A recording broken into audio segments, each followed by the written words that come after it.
Why Putin wants to take over of Ukraine? If we can't find the answer of this question, we will not be able to get to the fundamental reason of this war or root of the Ukraine war. What's happening right now? Even we can't explore that whose fault is it. Going deeper of the problem, we will be able to learn a lot about geopolitics and take some lessons for ourselves and eliminate those actions that take us into a war. Now it is an essential topic to learn from this incident. Let's talk about this.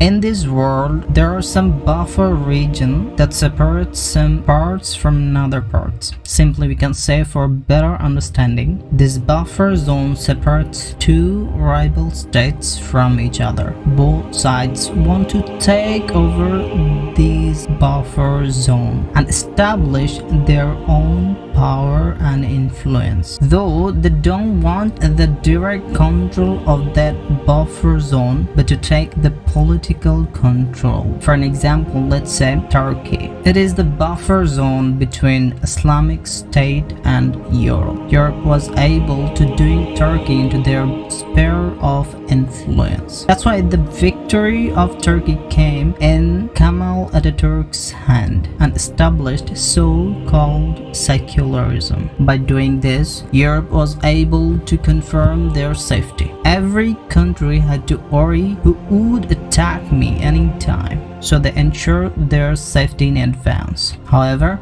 since 17th century, it was considered that the northland of the Black Sea would play a very essential role in the economy and the military security of Russia. But why?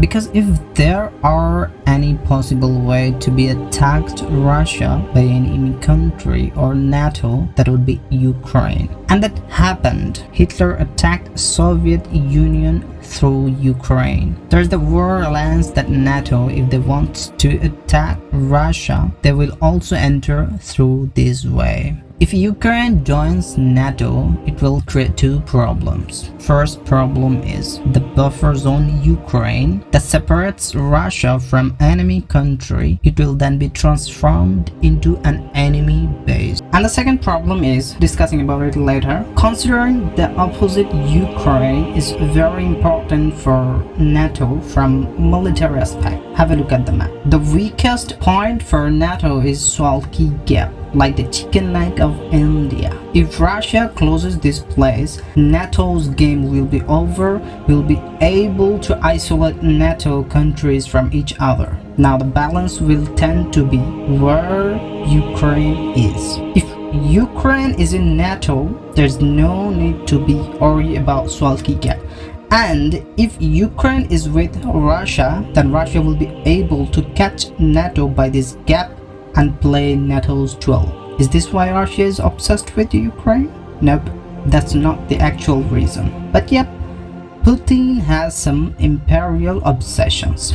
There are several other reasons besides this. Another reason is that Russia is the world's largest producer of oil and gas. This is because we live in a hot room in extreme cold because of Russian gas. The gas that comes to Europe comes through the pipeline, and these pipelines came through Ukraine. Ukraine was no different country in the days of the Soviet Union, but when they got separated, they started charging fees for gas transit, and that fee is much higher than the international rate. By comparison, Poland charges $1 per 1,000 cubic feet of gas to travel 100 kilometers through Poland. On the other hand, Ukraine charges about $2.50 to transit the same amount of gas, which is approximately 2.5 times higher.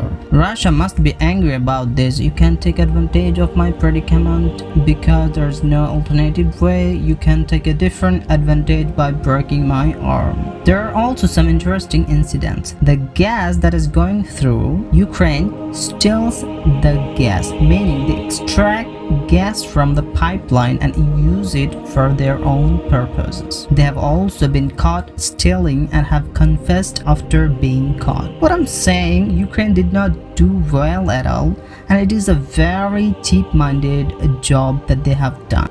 But Russia has so much intelligence. What did he do? He occupied Crimea to punish Ukraine. There are two reasons for occupying Crimea. The first one is a trillion dollar gas reserve has been found in the Crimean basin. Russia will take it. That is the main reason for the occupation of Crimea. Whatever logic they mention for this, for that, no, it's not. This is the first purpose behind the occupation. Crimean port, Sevastopol, is a port that is not covered by ice in winter. This is one of the problems of European port. They cover with ice in winter season. As a result, the movement of ships was disrupted. But now, Russia will be able to use the port for warships all year round, since it is not covered by snow in winter. Look at the location. From here, he will be able to operate his warships all over Europe. But the case is very complicated. There is an interesting fact about Crimea. There is no source for drinking water in Crimea except a canal. And this drinking water would come to Ukraine through this canal. As Russia occupied Crimea,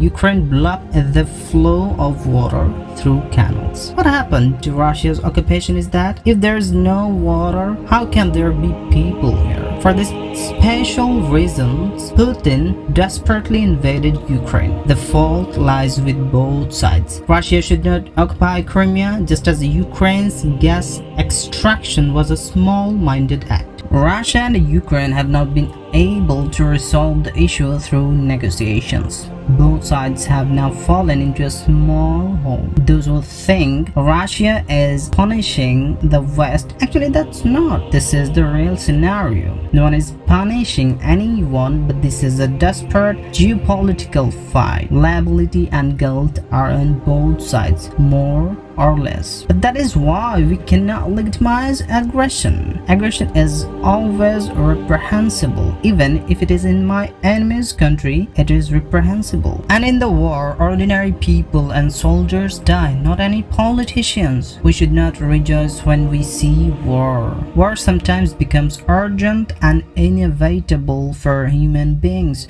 We cannot destroy war, but people has not come to this world to fight and destroy. People came to this earth to establish peace and humanity. Now the question is whether we will get into on a mission to be divided into different nationalities, religions, castes, or we will create a livable world together. Eagerly waiting for your answer in the comment box. See you.